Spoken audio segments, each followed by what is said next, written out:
إِلَّا الَّذِينَ يَصِلُونَ إِلَىٰ قَوْمٍ بَيْنَكُمْ وَبَيْنَهُمْ مِيثَاقٌ،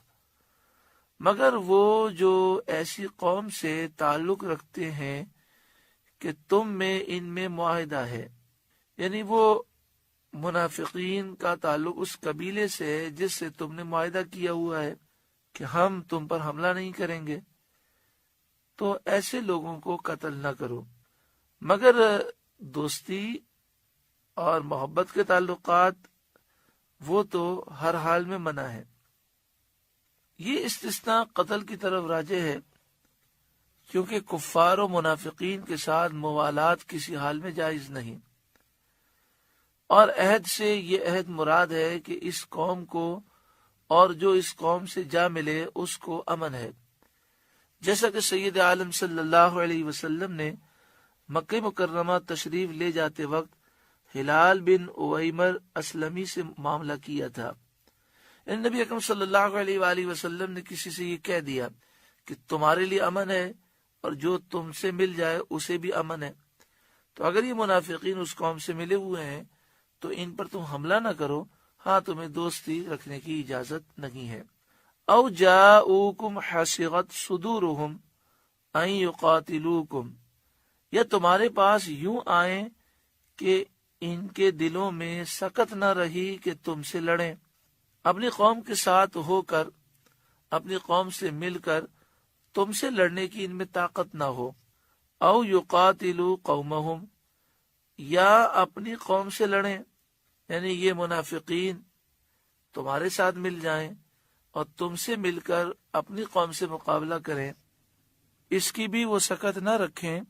تو پھر تم انہیں قتل نہ کرنا۔ وَلَوْ شَاءَ اللَّهُ لَسَلَّطَهُمْ عَلَيْكُمْ فَلَقَاتَلُوكُمْ، اور اللہ چاہتا تو ضرور انہیں تم پر قابو دیتا، تو وہ بے شک تم سے لڑتے، لیکن اللہ تعالیٰ نے ان کے دلوں میں رعب ڈال دیا اور مسلمانوں کو ان کے شر سے محفوظ رکھا۔ اللہ چاہتا تو مسلمانوں کا رعب چلا جاتا، وہ تم پر حملہ کر دیتے، اللہ نے فضل فرمایا۔ اس سے یہ بات یاد رکھیں کہ مسلمانوں کا رعب یہ اللہ تعالیٰ کی غیبی مدد ہے، اور یہ رعب قائم ہوتا ہے دین پر عمل کرنے سے۔ آج مسلمانوں کی تعداد تو کروڑوں میں ہے، 175 کروڑ مسلمان ہیں، 61 اسلامی ملک ہیں، اور کسی ملک کی فوج 5 لاکھ ہے، کسی کی 10 لاکھ ہے، کسی کی 2 لاکھ ہے۔ اگر ٹوٹل کریں تو یہ 50 لاکھ 1 کروڑ سے زائد فوج بنتی ہے۔ مسلمان ایٹمی طاقت ہیں، ہیرے جواہرات، پیٹرول اور دیگر خزانوں کی کانیں مسلمانوں کے پاس ہیں، لیکن گناہ کرنے کی وجہ سے ہمارا رعب ختم ہو گیا، جگہ جگہ ہم پر ظلم کیا جا رہا ہے۔ اللہ تعالی ہمیں سچی پکی توبہ نصیب فرمائے۔ آگے شاد فرمایا فَإِنِ اعْتَزَلُوكُمْ فَلَمْ يُقَاتِلُوكُمْ، پھر اگر وہ تم سے کنارہ کریں اور نہ لڑیں، وَأَلْقَوْا إِلَيْكُمُ السَّلَمَ، اور صلح کا پیغام تمہاری طرف وہ ڈالیں، یعنی یہ کفار منافقین تم سے کنارہ کش ہو جائیں، تم سے نہ لڑیں اور تمہیں پیغام دیں صلح کا، فَمَا جَعَلَ اللَّهُ لَكُمْ عَلَيْهِمْ سَبِيلًا، تو اللہ نے تمہیں ان پر کوئی راستہ نہ رکھا، تمہیں اس کی اجازت نہیں ہے کہ تم انہیں قتل کرو، تمہیں ان سے جنگ کرنے کی اجازت نہیں۔ لیکن بعض مفسرین کہتے ہیں کہ یہ حکم آیت فَقْتُلُوا الْمُشْرِكِينَ حَيْثُ وَجَدْتُمُوهُمْ سے منسوخ ہو گیا، مشرکوں کافروں کو قتل کرو جہاں تم پاؤ، تو اس سے یہ حکم منسوخ ہو گیا۔ سَتَجِدُونَ آخَرِينَ يُرِيدُونَ أَن يَأْمَنُوكُمْ وَيَأْمَنُوا قَوْمَهُمْ، اب کچھ اور تم ایسے پاؤ گے جو یہ چاہتے ہیں کہ تم سے بھی امان میں رہیں اور اپنی قوم سے بھی امان میں رہیں۔ مدینہ طیبہ میں قبیلہ اسد اور غطفان کے لوگ دکھلاوے کے لیے اسلام کا کلمہ پڑھتے تھے اور اپنے آپ کو مسلمان ظاہر کرتے تھے، اور جب ان سے کوئی اپنی قوم سے ملتا اور وہ لوگ ان سے کہتے کہ تم کس چیز پر ایمان لائے، تو وہ لوگ کہتے ہیں کہ بندروں بچھوؤں پر ہم ایمان لائے۔ اس انداز سے ان کا مطلب یہ تھا کہ دونوں طرف سے رسم و راہ رکھیں، دونوں طرف سے فائدہ اٹھائیں، کسی جانب سے انہیں نقصان نہ پہنچے۔ یہ لوگ منافقین تھے، ان کے بارے میں یہ آیت نازل ہوئی۔ سَتَجِدُونَ آخَرِينَ يُرِيدُونَ أَن يَأْمَنُوكُمْ وَيَأْمَنُوا قَوْمَهُمْ۔ اب کچھ اور تم ایسے پاؤ گے جو یہ چاہتے ہیں کہ تم سے بھی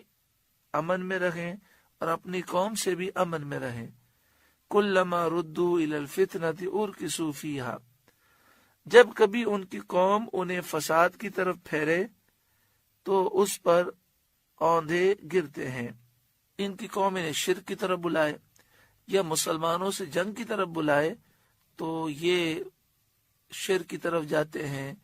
جنگ کی طرف جاتے ہیں، لیکن مسلمانوں کے سامنے یہ باتیں اس لیے کرتے ہیں تاکہ مسلمانوں سے یہ امن حاصل کریں۔ فَإِن لَّمْ يَعْتَزِلُوكُمْ، پھر اگر وہ تم سے کنارہ نہ کریں، وَيُلْقُوا إِلَيْكُمُ السَّلَمَ، اور جنگ سے باز آ کر صلح کی گردن نہ ڈالیں، صلح کا پیغام نہ دیں، وَيَكُفُّوا أَيْدِيَهُمْ، اور اپنے ہاتھ تم سے نہ روکیں، تمہیں نقصان پہنچائیں، فَخُذُوهُمْ، تو انہیں پکڑو، وَاقْتُلُوهُمْ حَيْثُ ثَقِفْتُمُوهُمْ، اور جہاں پاؤ قتل کرو، وَأُولَئِكُمْ جَعَلْنَا لَكُمْ عَلَيْهِمْ سُلْطَانًا مُبِينًا، اور یہ ہیں جن پر ہم نے تمہیں واضح اختیار دیا، کیونکہ انہوں نے کفر کیا، غداری کی اور مسلمانوں کو نقصان پہنچایا، لہذا اللہ فرماتا ہے کہ ہم نے تمہیں واضح اختیار دیا ہے کہ تم انہیں پکڑو اور انہیں قتل کرو اور انہیں سزا دو اور ان کے ضرر سے مسلمانوں کو محفوظ کرو۔ اللہ رب العالمین ہم پر کرم فرمائے۔ سورۃ النساء کا 12واں رکوع مکمل ہوا۔ رب العالمین اس رکوع کے نور سے اور اس کے فیض سے ہمارے قلوب کو روشن فرمائے۔